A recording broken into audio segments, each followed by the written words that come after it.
que en la que cuento, pero quiero leer la versión internacional. El texto reza y dice: yo soy la vid y ustedes son las ramas. El que permanece en mí, como yo en él, dará mucho fruto. Separados de mí, no pueden ustedes hacer nada. Amén. Dios añade bendición a su palabra. Usted puede sentarse, pero no siente su alabanza.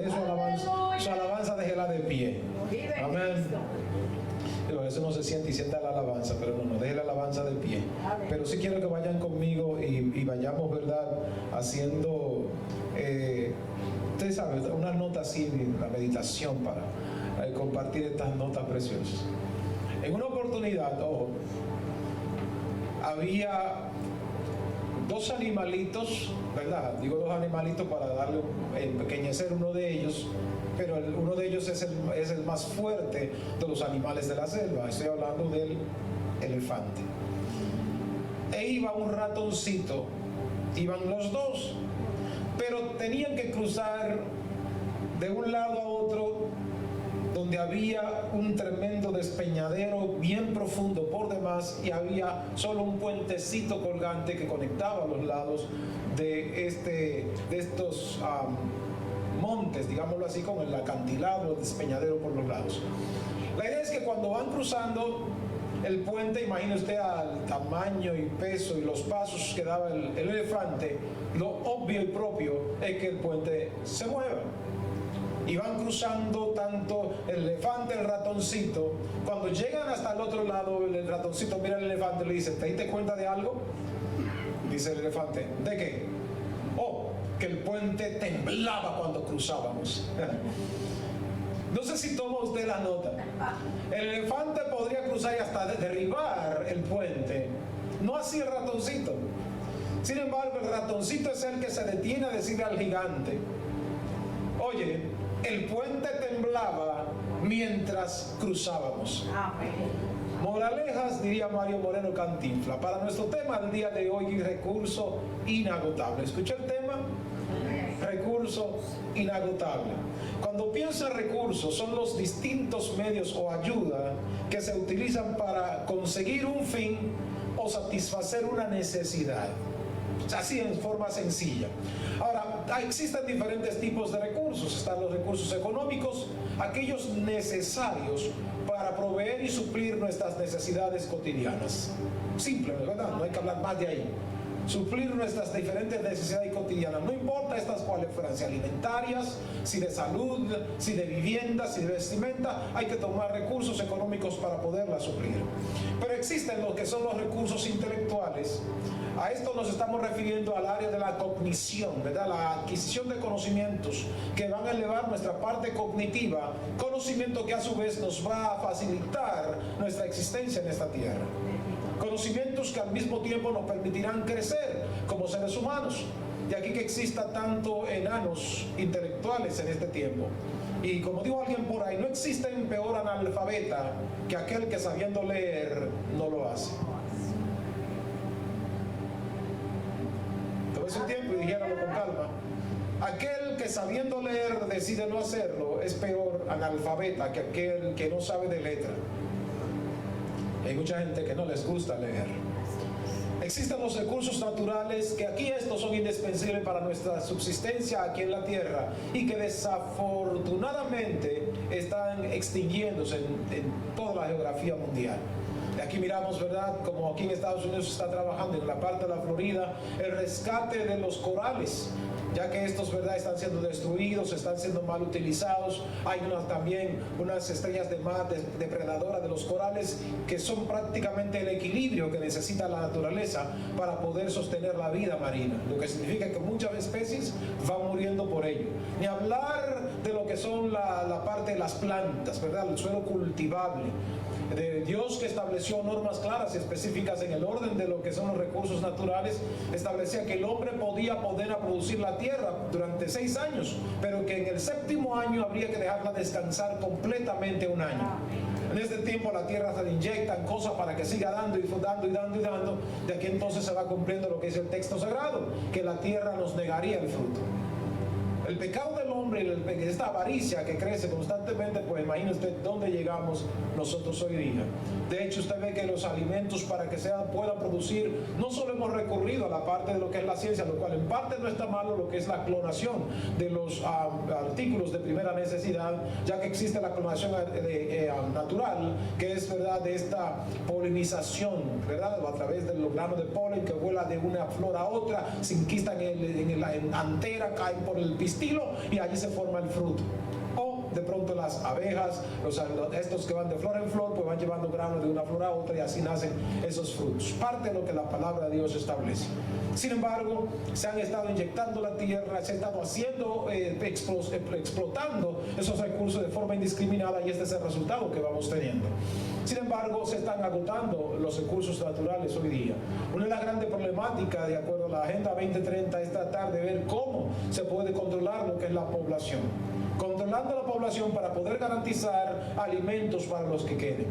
De hecho, hay una zona en el orden de Alaska donde hay semillas y plantas de todas partes del mundo, porque ellos están pronosticando una eventual hambruna a nivel mundial y solo la élite va a garantizarse su alimento. ¿Escuchó? Hay una zona donde hay eso, usted lo puede checar, está clasificado en los archivos de la CIA, pero ya se sirve, ¿verdad?, por internet la información. Y ellos mismos la dieron, yo la vi en estos días también. Calcule usted, ¿dónde vamos? Pero existen también los que son recursos humanos. Los recursos humanos son importantísimos porque son los que garantizan el poder proveer la mano de obra para poder producir las riquezas que las empresas andan requiriendo en diferentes áreas. Así que esas manos de obra, ese recurso humano es bien necesario. Pero existen los que también son recursos espirituales. Estos que son exclusivos, ¿verdad?, de provisión divina y que se logran solo cuando nosotros estamos conectados obedientemente al dicho del Señor. ¿Se entendió o se escuchó? Hablé de recursos espirituales. A veces la gente tiene el gran problema de desconectarse de lo que Dios ha dicho por la razón que sea, ya sea por ignorancia, y esto no garantiza que Dios le vaya a tomar por inocente. Aún 1:3 dice el texto sagrado que Dios no va a tomar por inocente al que es culpable. El que es culpable ante Dios no puede decir que es ignorante, porque Dios va a decir: fue tu elección ignorarlo, pero yo te propuse y hice provisión de lo que podrías necesitar. Así que la desobediencia a lo que Dios ha dicho trae grandes crisis. Pero cuando hablo de inagotable, este adjetivo que se refiere a aquello que no se gasta, que no se consume y que no se termina.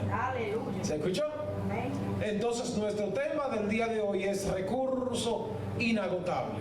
Humanamente se agotan los recursos. Humanamente se gastan, humanamente terminan. De hecho, hay productos, hay plantas, hay especies que están en peligro de extinción y hay otras que ya no se conocen porque desaparecieron hace mucho tiempo. Hay plantas que uno dice: oye, pero aquí antes había un fruto tal así, ya esas plantas no existen. Amados, realmente existen recursos que se agotan y se terminan. Por ello, cuando se está planteando y Jesús dice: yo soy la vid verdadera, esto está hablando de algo poderoso, porque la vid es una planta vivaz que se reproduce en la familia de las vitáceas, con un tronco retorcido, con vástagos o ramas largos, que es flexible, nudoso, y cuyo fruto es la uva. Note, es fina, el tallo, tronco retorcido, que se expande, pero dice que su fruto es la uva. Ahora, ¿qué quiere decir todo esto? Y permítanme hacer entonces una nota aquí. Porque cuando Jesús está diciendo: yo soy la vid, pero Él le pone luego un adjetivo calificativo, porque Él dice: yo soy la vid verdadera. ¿Le da usted una idea de qué sucintamente o indirectamente el maestro está diciendo? Porque si Él dice: soy la vid verdadera, ¿qué está dando por sentado? Que hay una vid que es falsa, que hay una vid que no se corresponde. Y uno diría: pero venga acá, un árbol de uva no es el mismo árbol de uva. Entonces Entonces aquí miramos que lo que Jesús está haciendo es aplicando un símil, ¿verdad?, a su propia vida. O sea, un símil, todo aquel que dio figura estilística del lenguaje o literatura 011 sabe a lo que me estoy refiriendo. Pero aquel que dio interpretación bíblica, hermenéutica, sabe también que aquí él está haciendo recurso de una figura para poder hacer una comparación. O sea, si yo soy la vid verdadera, ¿quién es la falsa? Aleluya. Si yo soy la vid verdadera, ¿quién es el que no es un simulador, que no se corresponde a lo que el Señor espera? Permítame entonces leer en el Salmo capítulo 80 y verso 8. Porque Israel se descalificó de serlo. ¿Cuándo? Dice el verso del Salmo 80, verso 8. De Egipto trajiste una vid, expulsaste a los pueblos paganos y los plantaste. Hello. Aleluya. Si yo soy la vid verdadera, ¿quién entonces es la falsa? Si yo soy la vid verdadera, alguien tuvo que ser la falsa vid, o alguien tuvo que entrar en esa calificación. Y me permite notificar que en esencia y en inicio, cuando Dios exoda o saca a Israel de Egipto, lo saca para que fuesen esa vid plantada. Pero permítame notarles que si la vid es un árbol, me gusta, ¿verdad?, la definición que da el diccionario de la Real Academia, que es un árbol fino con un tronco retorcido que tiene unas ramas o vástagos o pámpanos que se alargan, frágiles, quebradizos, pero que se extiende. Es un tipo de enredadera que va creciendo. Note. Entonces Israel, que Dios lo saca y lo lleva a hacer ese árbol que él plantó, habiendo expulsado los pueblos que habitaban la tierra donde él había dado promesa. Entonces note, los planta allí. ¿Qué es lo que se supone y se espera que este árbol sea? Entonces el Señor entra en una posición, ¿cómo le puedo llamar a esto? Gloria a Dios. ¿Acaso se decepcionará Dios? Si yo dijera que Dios se decepciona, estaría dándole a Dios una condición humana. Si dijera que Dios se frustra, le daría una condición humana. Pero entonces permítanme hacer una lectura de Isaías capítulo 5. Cantaré en nombre de mi amigo querido una canción dedicada a su viña. Mi amigo querido tenía una viña en una ladera fértil, la cavó, limpió de piedras y plantó con los mejores cepas, edificó una torre en medio de ella y además preparó un lagar. Él esperaba que diera uvas buenas, pero acabó dando uvas agrias. Ahora el hombre de Judá, hombres de Judá, habitantes de Jerusalén, juzguen entre mi viña y yo. ¿Qué más podría hacer por mi viña que yo no lo haya hecho? Yo esperaba que dieran uvas buenas. ¿Por qué dio uvas agrias? Voy a decirles lo que haré ahora con mi viña. Le quitaré su cerco y será destruida. Derribaré su muro y será pisoteada. La dejaré desolada y no será podada ni cultivada, y crecerán espinos y cardos. Mandaré que las nubes no lluevan sobre ella. La viña del Señor Todopoderoso es el pueblo de Israel. Los hombres de Judá son su huerto preferido. Él esperaba justicia, pero encontró ríos de sangre. Esperaba rectitud, pero encontró gritos de angustia. Note lo que está diciendo allí. En esta declaración que el Señor está dando, está diciendo que Él hizo algo maravilloso, y todos vemos a través de la historia lo que Dios hizo por su pueblo de Israel. Cómo lo sacó con manos fuertes de Egipto. Cómo delante de ellos hizo las señales de las plagas, aquellas preservándolo a ellos. Cómo abrió el mar por medio de Moisés. Cómo alimentó al pueblo. Cómo lo sustentó. Cómo los protegió. No hubo ningún pueblo enemigo que pudo haberle hecho frente, porque Dios peleaba por ellos. Vieron cómo una nube estaba exclusivo para ellos cuando caminaban en el curso del día. Cómo milagrosamente esa columna de fuego iluminaba su andar en el curso de la noche. Y por eso el Señor está diciendo que ante esta realidad que el pueblo está exhibiendo, Él está diciendo: yo soy la vid verdadera. Grande es Dios.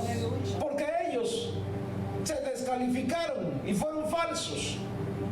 Ellos no dieron el fruto que el Señor esperaba.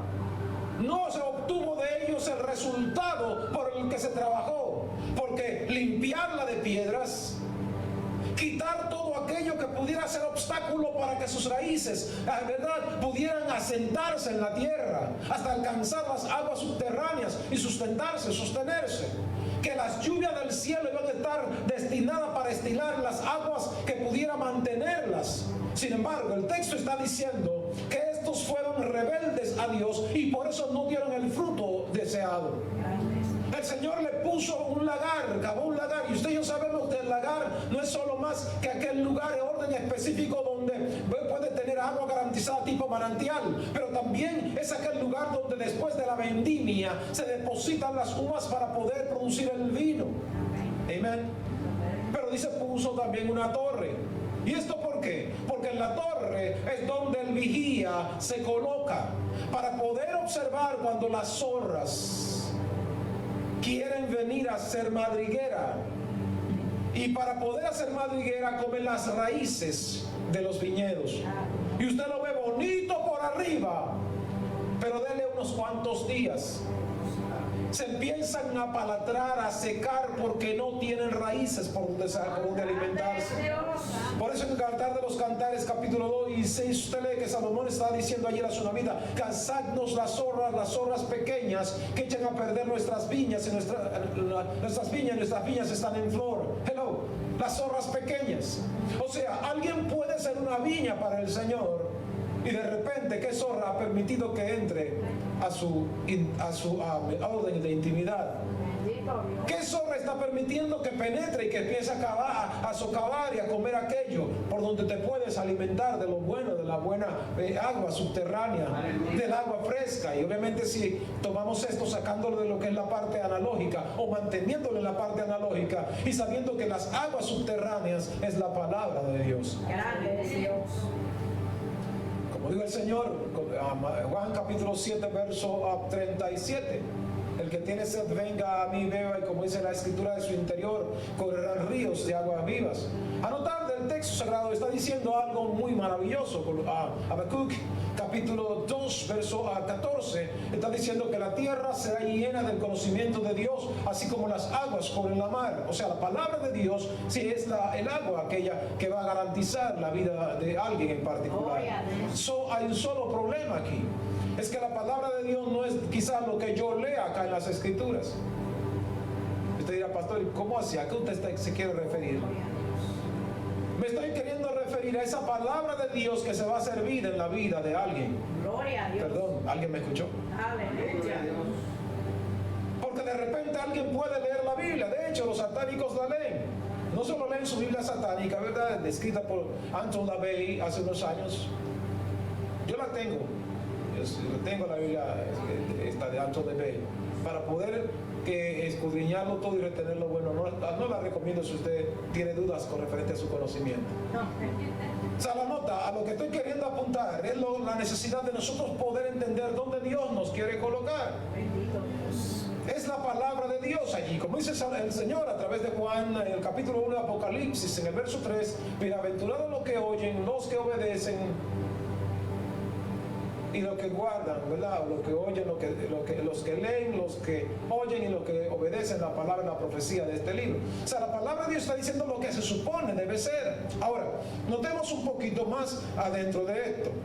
Cuando el Señor está diciendo: yo soy la vid verdadera, Él señala algo bien especial, pero luego pasa a decir en el texto siguiente: yo soy la vid verdadera y ustedes son los pámpanos. Ustedes son las ramas, como dice esta versión.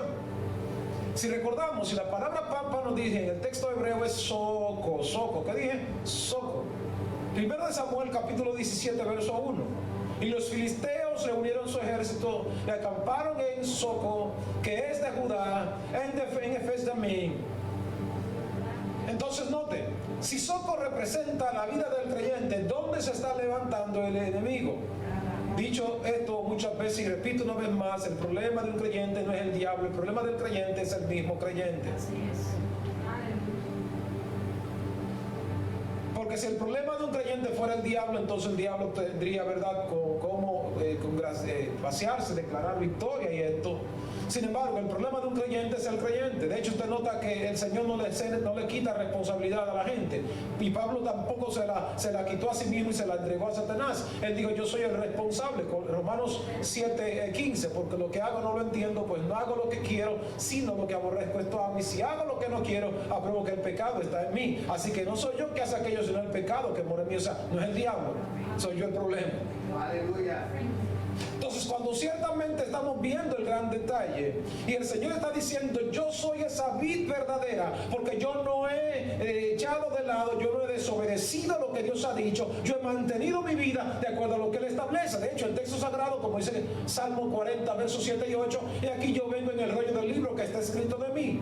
Jesús está diciendo, aquí yo vengo conforme a lo que se escribió de mí. O sea, yo no me he descalificado, o sea, yo no he vivido, o sea, yo no me he movido opuesto a la voluntad del Señor para mi vida.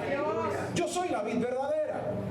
Pero hay un detalle, Él dice, ustedes son los pámpanos. La pregunta del $1.000.000 es, ¿dónde entonces, o de dónde entonces un pámpano podría encontrar permanencia, mantenerse vivo y verde como garantía, dice el Salmo 1? Gloria. Tiene que estar conectado, porque una rama que se corta, lo que es probable es que se seque. Así es. Entonces, lo interesante de esto es que Él dice, ustedes son los pámpanos, pero dijo algo más. Fuera de mí, ustedes, nada. ¿Y qué es nada? Diría Winston Nicolasics, nada es nada. La verdad es que está señalando algo especial. O sea, estar en Cristo significa que mantenernos de la buena savia. ¿Alguien aquí? Amén. Mantenernos de la buena savia, de lo que fluye de Cristo, porque es conectado a Cristo. Imagine usted, el día pasado le hice una anécdota de algo que vivimos en nuestra congregación República Dominicana Remanente Fiel. Cuando fundamos Remanente Fiel en República Dominicana, en la casa de unos hermanos, soy la hermana, está en la presencia del Señor, pero su esposo, César Coronado, trabajaba para el INDRI, ¿verdad? El Instituto Hidráulico de Recursos Hidráulicos de República Dominicana, y haciendo un hueco, un hoyo séptico, no sé, allá por Boca Chica, la máquina que hace la perforación en la tierra para poder hacer el hoyo le agarró el dedo mayor y lo cortó. Los compañeros tomaron al hermano César y lo llevaron hasta el traumatológico Darío Contreras. Cuando llegan al Darío Contreras, los médicos fisiatras le dicen, oye, u ortopeda, le dicen, oiga, ¿dónde está el dedo para poder reinsertarlo? ¿Qué dicen ellos? Ay, no lo encontramos. Al día siguiente, cuando retornan al lugar, encuentran el dedo y dicen, pues vamos a llevarlo ahora al hospital. Pero ya no funcionaba porque el dedo estaba necrosado, ¿verdad? O sea, estaba muerto, estaba ya en el proceso de putrefacción, ya no había forma de reinsertarlo. Entonces, note qué sucede. ¿Por qué se necrosó el dedo? Porque no estaba recibiendo la sangre, Así es. no estaba recibiendo la vida, no estaba recibiendo los nutrientes, no estaba recibiendo absolutamente nada porque estaba desconectado de la mano y la mano está inserta en el cuerpo. Aleluya. Gloria a Dios. Pero ¿qué más experimentamos estando en Cristo? Dar fruto. ¿Qué dije ahora? Dar fruto. Y más que el fruto de ganar almas, como hemos pretendido los creyentes, más que fruto de ganar almas, porque le cuento algo, hay personas creyentes que ganan frutos, pero que ganan almas como frutos, pero no ganan el fruto del Espíritu. Aleluya. No manifiestan el fruto en su vida, como dice Gálatas capítulo 5, verso 22 al 24. O sea, no están dando el fruto del Espíritu. Entonces la nota es que de repente pudiera alguien decir, no, pero si es un ganador de almas, eso es porque está en Cristo. Le garantizo algo, que el Señor mismo dirá, o como dirá el apóstol Pablo en Corintios 6, cuidemos pues, no sea que siendo heraldo para muchos, seamos los eliminados. O como diga el Señor, muchos dirán en tu nombre hice en aquel día. Y Él dirá, no les conozco. O sea, ganaste almas no porque oraste. Ganaste almas no porque eres un apasionado por la obra. Ganaste almas, ¿sabes por qué? Porque yo respaldo mi palabra y ellas no tornan a mí vacías. Cumplen el efecto por el cual yo la dispongo. Así que para poder nosotros ser asertivos, o sea, ¿verdad? Ser cierto, por ser positivos a lo que Dios establece, hay que estar conectados a la vid, pero de acuerdo a esa vid. Gloria a Dios. Otra de las cosas que se garantiza estar en Cristo es la expansión.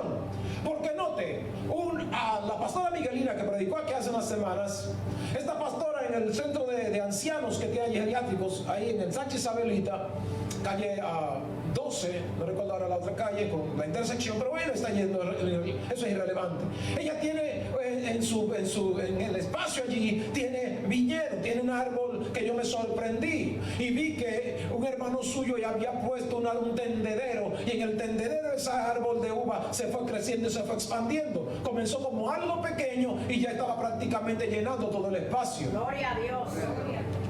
Para no dejarla en el suelo y que el fruto quedara, ¿verdad?, colocado en el tendedero, allí con muchos alambres, le hizo, ¿verdad?, muchas cosas, y allí empezó a crecer el árbol aquel. La nota de lo que quiero apuntarles es el nivel de expansión. ¿Qué quiero apuntar entonces? Que ciertamente cuando estamos en Cristo, lo propio y lo obvio es que haya expansión. Amén. Diga conmigo expansión. Expansión.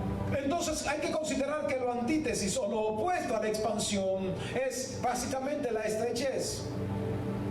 Simplemente. Pero hay un detalle, que esta expansión va a ser en todas las áreas. No va a ser una expansión solamente en un lugar o una posición sencilla y simple. O sea, tenemos que crecer, tenemos que expandirnos. Pero esto también entraña, estar en Cristo entraña la multiplicación. Ya no solo es expansión, sino también la multiplicación. Porque el árbol en sí mismo de la vid va a expandir. Pero ¿cuándo se multiplica? ¿Cuándo se multiplica? Permítanme notificar o hacer una pregunta un tanto retórica. ¿Cuántas semillas tiene una uva? Generalmente tiene 2 o 3. Nunca tiene muchas. Ok. Ahora pregunto una vez más, ¿verdad? Quizás sea un tanto mayéutico en esto. ¿Cuántas uvas tiene una semilla?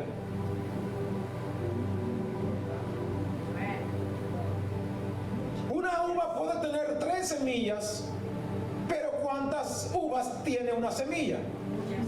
La multiplicación es lo que el Señor está diciéndonos acá ahora.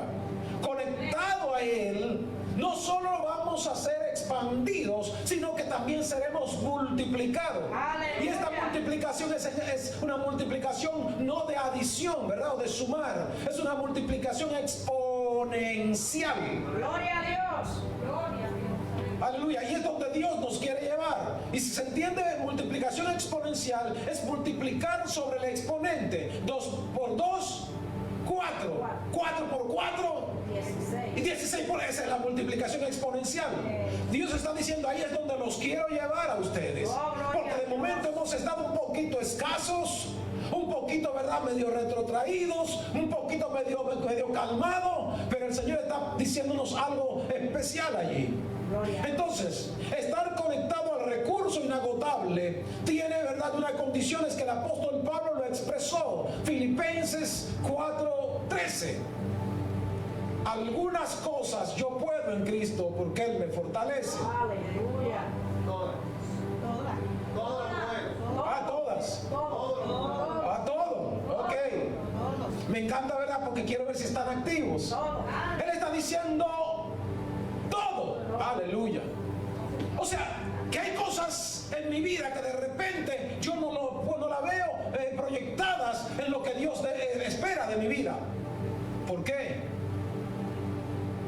¿Por qué? Alabanzas al Rey. ¿Por qué hay nivel de escasez en una área de mi vida? ¿Cuál es la realidad?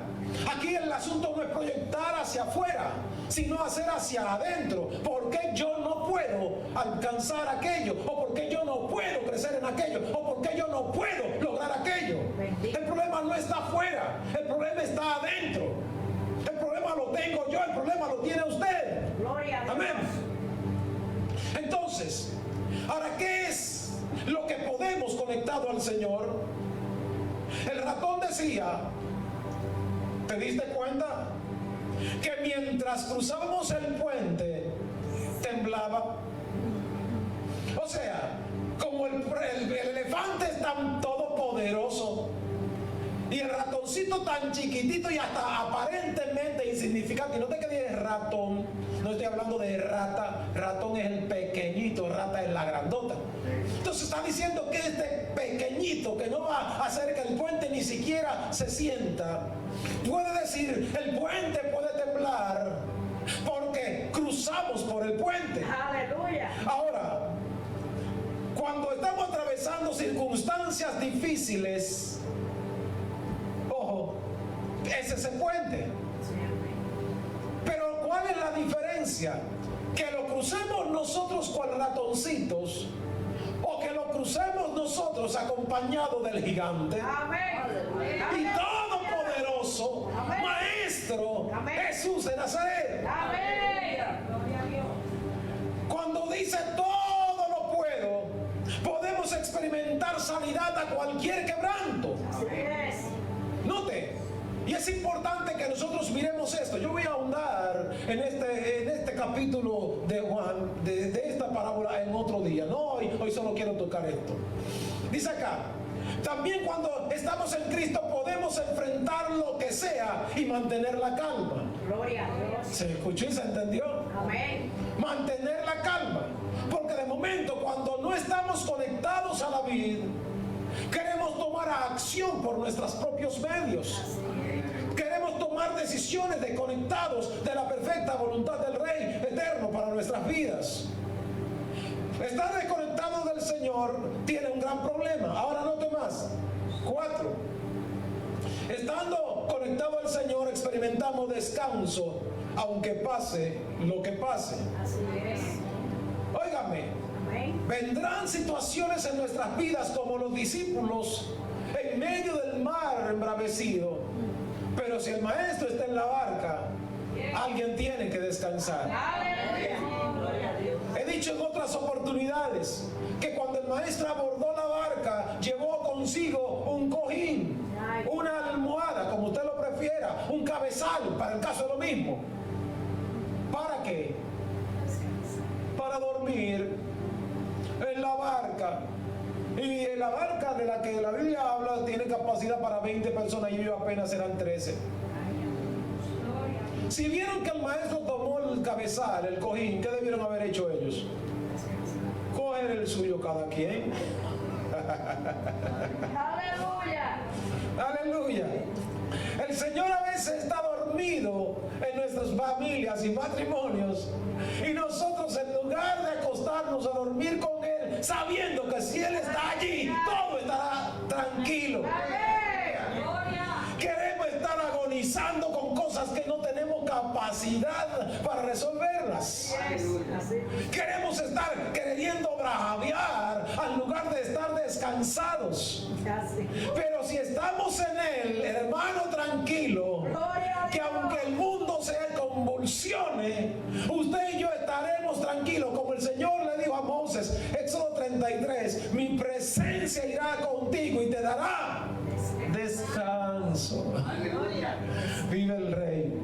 Ahora, para permanecer conectados, hace falta interpretar absoluta dependencia y obediencia a los dichos del Señor.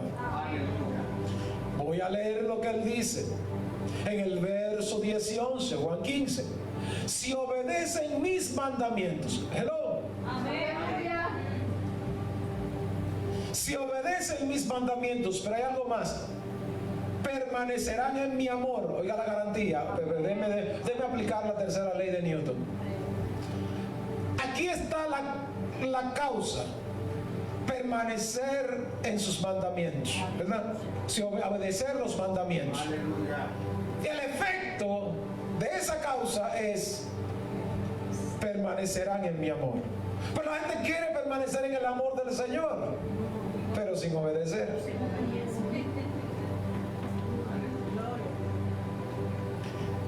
así como yo, dice el maestro, o sea, no le estoy mandando a hacer algo que yo no haya hecho antes, así como yo he obedecido los mandamientos de mi Padre y permanezco en su amor. O sea, le estoy pidiendo que hagan algo que yo también estoy haciendo. Aleluya.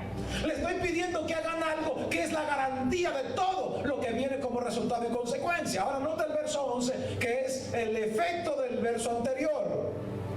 Les he dicho esto para que tengan en mí gozo y su gozo sea completo. Alabanza. O sea, si permanecen en mí, obedeciendo mis mandamientos, van a permanecer en mi amor, y permaneciendo en mi amor, ustedes tendrán gozo. Alabado Dios. Bendito. ¿Usted puede entender esto? La dimensión de lo que esto significa. Usted entonces puede entender, hermano querido, conmigo, que lo que el Señor está diciendo acá es que de repente hay gente que tienen falta de gozo porque solo son obedientes circunstanciales. Alabado Dios. ¿Se entiende eso? Amén. O sea, si esto me conviene, yo lo sigo. Si esto me conviene, yo lo obedezco. Si esto me conviene, yo le presto atención. Pero lo que translitera la palabra obediencia al español, en el hebreo es Shema, en español es bajar la cabeza para escuchar lo que se dice y no tener distracción. Aleluya. Usted recuerda antes, por lo menos los que tienen más de 50 años, recordarán que los ancianos, cuando hablaban antes, los muchachos bajaban la cabeza Sí, amén. para poder prestarle atención a lo que el viejo estaba diciendo. Amén. Hoy, sin embargo, miran a la cara y empiezan quizás a calcular y a decir: ¿y qué se cree el viejo este? Ese viejo está pasado. Ay. Y no lo dicen con palabras, pero en el pensamiento se están elucubrando ideas y respuestas tipo una ametralladora automática. Amén. Muchas veces una persona en la autoridad está diciendo algo y muchos están diciendo: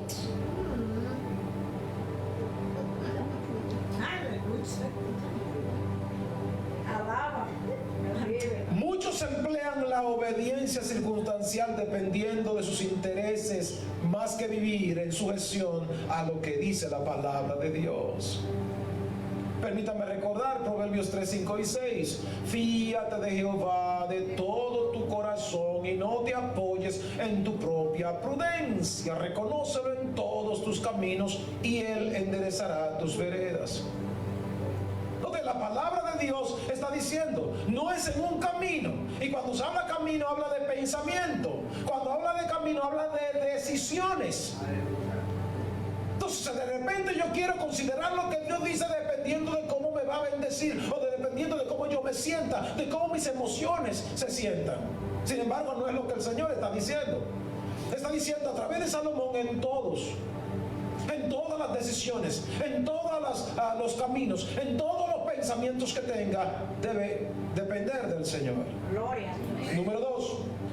Muchos solo son fieles a sus caprichos porque viven simuladamente haciendo cosas a espaldas a veces de sus líderes, tanto que cuando sus intereses cambian, también lo hacen sus prioridades y su fidelidad. Bendito Jesús. Hermanos queridos, son detalles de situaciones que se van dando. Permítame recordar lo que dijo el primer misionero a la China comunista, conocido como Hudson Taylor. Hudson Taylor dijo, este gran misionero dijo: muchos cristianos evalúan las dificultades a la luz de sus propios recursos. Por lo tanto, no se atreven muy poco y siempre fallan. Todos los gigantes han sido hombres y mujeres débiles que hicieron grandes cosas para Dios porque confiaron en su poder y en su presencia, que en su presencia estaría con ellos. Gloria a Dios. ¿Usted escuchó la nota? Amén. O sea, los que se atrevieron a hacer grandes cosas, según Hudson Taylor, son aquellos que, a pesar de que son débiles, son personas arriesgadas porque saben que el que prometió estar con ellos no miente. No miente, Dios está allí. E igual, el Salmo 139 está diciendo: ¿a dónde huiré de tu presencia? ¿Dónde me esconderé de tu espíritu? Jesús dijo en 28, 20 de Mateo: y yo estoy con ustedes todos los días hasta el fin del mundo. Note, o sea, está diciendo: yo no me voy a ir de ningún lado. Ahora, cuando me toca decidir si voy a obedecer lo que Dios dice, circunstancialmente hablando, Cristo dice, recuerda que yo también estoy aquí, pero estoy aquí de pronto, no para ti. Gloria a Dios. ¿Me entendí? Porque permanecerán en mi amor si obedecen absolutamente mis mandamientos. Sigue más. Muchos creyentes están potenciando sus debilidades ante las dificultades, ignorando que en Cristo todo lo pueden. Aleluya. El yo no puedo, el yo no sé, el que yo estoy cansado, el que y mil y una situación. De que fuera de mí nada pueden hacer, cambiémoslo porque en mí pueden hacerlo todo. Aleluya. ¿Verdad? Porque quizás se expresa en un negativo, pero hablemos en el positivo. Conectados a mí, absolutamente cualquier cosa la pueden lograr. También hay muchos creyentes que han quedado enanos porque le creen más a sus fragilidades que a la fuente de sus fortalezas, que debe ser Cristo. Grande es el Señor. No han crecido por eso, porque han potenciado más esas debilidades, que el saber que en Cristo son capaces o pueden lograr aquellas cosas que se han propuesto. Aleluya. Jesús. Entonces, ¿qué quiere significar esto? Que permanecer en Cristo, porque él habla de un gozo acá, permanecer en Cristo trae gozo, y es un gozo permanente. Así que la razón por la que muchos viven frustrados y amargados es por actuar fuera del Señor en su rebelión. A tu nombre, gloria. Su gozo va a ser permanente, pero permanente ¿cuándo? Permítame tomar eso desde el Salmo 91. El que habita. Entonces notamos que si vamos a habitar al abrigo del Altísimo, como dije, ¿verdad?, en prédicas pasadas, no es ser huésped, porque los huéspedes se hospedan por un tiempo. Así es. Pero el que hace habitación permanente, o sea, no es por un tiempo, el que permanentemente hizo su habitación, levantó su edificación en la obediencia a lo que Dios ha dicho, entonces tendrá un gozo absoluto y completo en el nombre del Señor. Pero note más. Esto da por sentado que para los discípulos, y para los creyentes poder gozar de ese gozo completo, debían vivir de acuerdo a los principios correctos y haciendo lo correcto. Grande es el Señor. ¿Se escuchó? Amén. Principios correctos, pero también hacer lo correcto. Ahora, pregunto yo y piensa usted un chin, ¿qué es lo incorrecto A entonces? tu nombre. Si la palabra de Dios dice de esta manera, ¿qué es lo que hay que hacer? Como dice la palabra de Dios, si manejar los principios, si me gusta esto, principio, ¿qué es principio? Todo aquello que garantiza la permanencia de algo. Gloria. En el principio, ¿verdad? Bereshit, diríamos leyéndolo en hebreo, Bereshit bara Elohim, eso de Génesis 1:1 en hebreo. Pero lo que yo quiero apuntar es lo que el texto está diciendo allí. Está diciendo de manera específica lo que él espera, que si ese principio va a garantizar el resto de las demás cosas, pues cuando salimos de los principios no puede haber algo permanente en el tiempo, Amén. aunque sea bajito. Aleluya.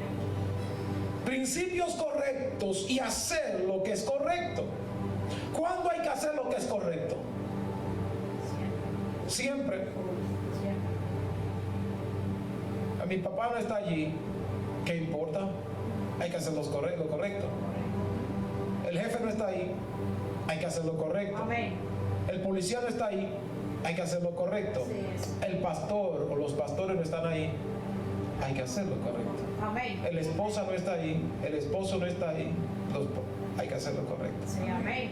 El único problema es que nosotros sabemos qué es el problema. Nosotros realmente acondicionamos las cosas. Ay, Y ese nivel de situación no nos garantiza las demás situaciones. Y esta es la razón de lo que dice el texto sagrado. Romanos capítulo 13, 1 al 3. Sométanse toda persona a las autoridades, porque las que existen por Dios subsisten, por Él existen y por Él fueron creadas. De modo que el que resista a lo establecido por Dios, a Dios resiste. Y los que resisten a lo establecido por Dios, acarrean condenación para sí mismos. Romanos 13, 1 al 3. O sea, la palabra de Dios está diciendo lo que debe ser. Sin el principio de las cosas es hacer lo que Dios dice, como Dios dice, sin arreglarlo. Porque yo quiero arreglarlo porque de repente, tú sabes, no se van a dar cuenta. De repente no van a nadie va a tomar en posición esto. No, Dios está ahí como quiera. Y además Dios conoce tu corazón. Gloria a Dios. Conoce nuestros corazones para hacer lo que es correcto.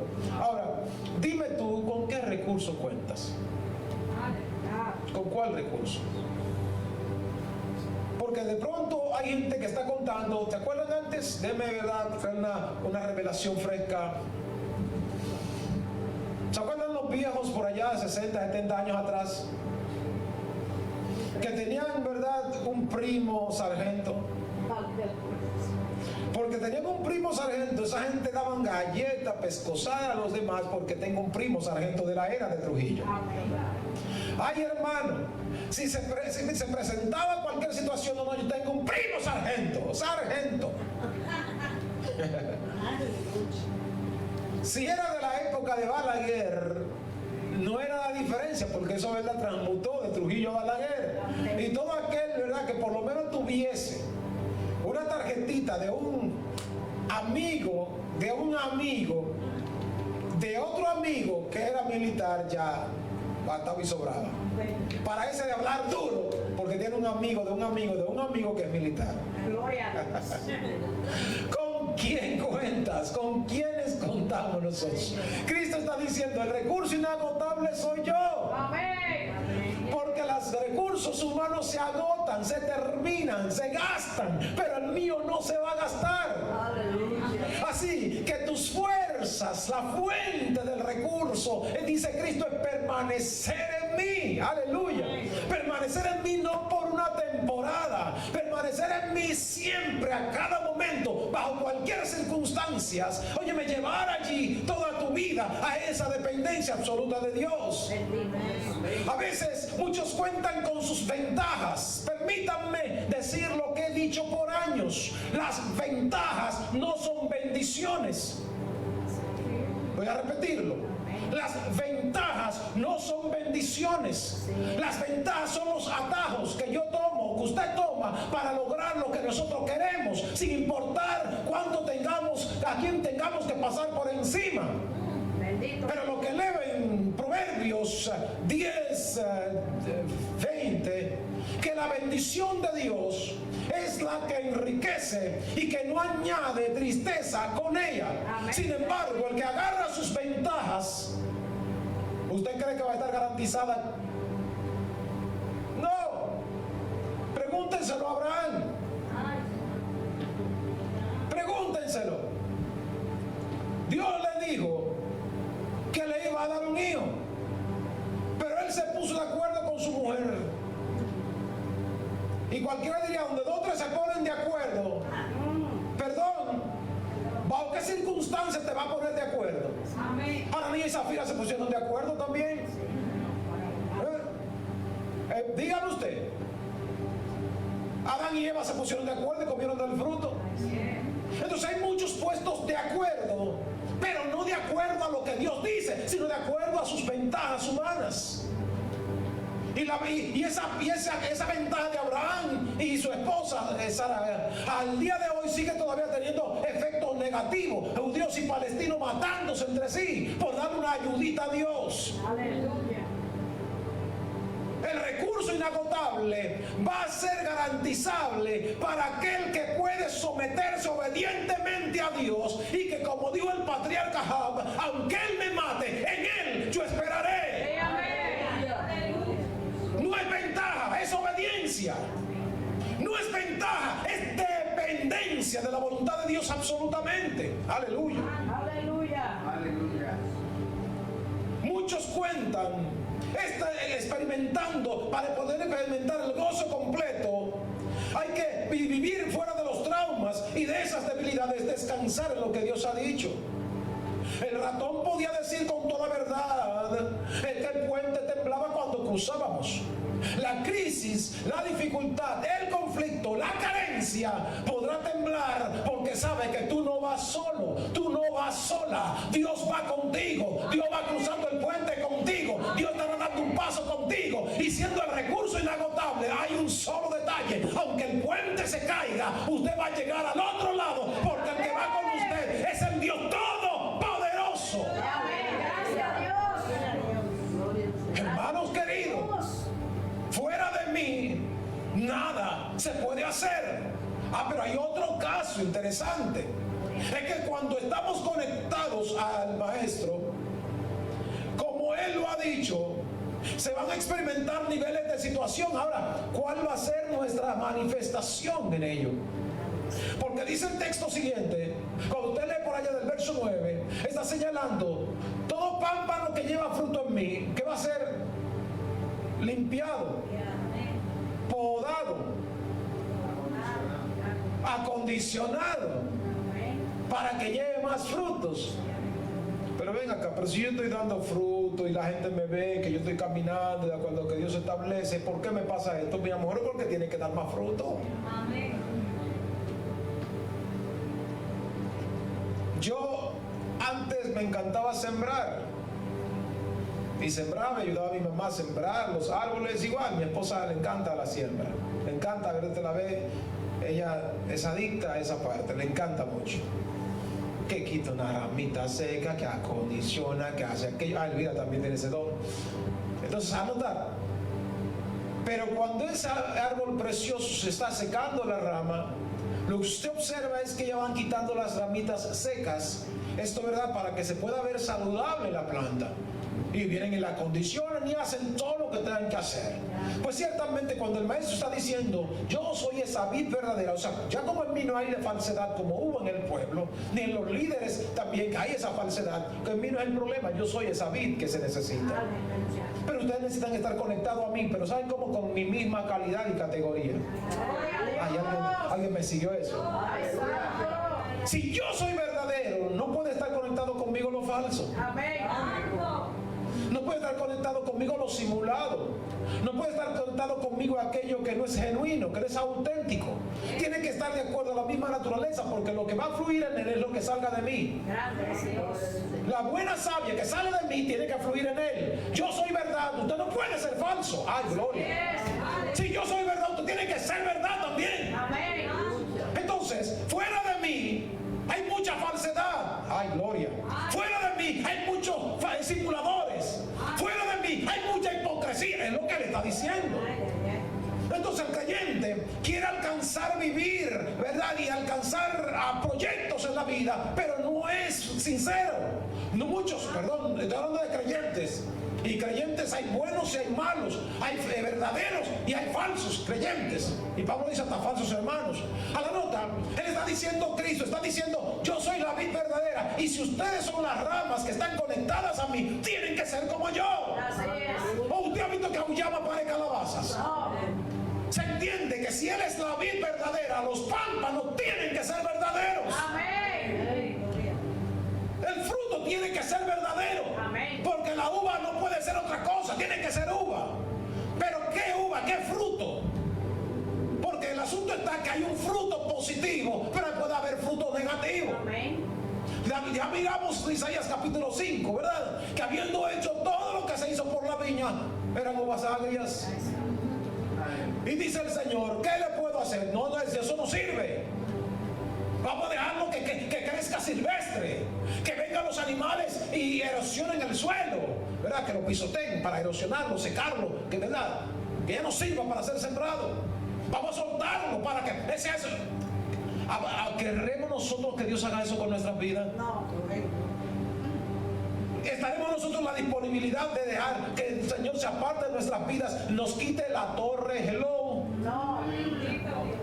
Si la torre es donde se coloca el vigía para acechar si el peligro viene y poder, ¿verdad?, defender las cosas. Entonces, para poder permanecer en el Señor, permaneciendo en el Señor, tendremos seguridad y vigilancia permanente del Eterno. Amén, gloria a Dios. Tendremos los recursos inagotables que salen de esa misma fuente que es Cristo. Aleluya. Y eso es lo que se quiere. Vamos a echar adelante, a descansar y a depender enteramente de Él. Permítame concluir con Filipenses 2, versos 6 y en adelante. Pero que allí Pablo está señalando al principio: haya pues en usted el mismo sentir que hubo también también en Cristo Jesús, el cual, siendo igual a Dios, no estimó el ser igual a Dios a cosa que aferrarse, sino que se despojó, haciéndose obediente hasta la muerte y muerte de cruz. Interesante, ¿no?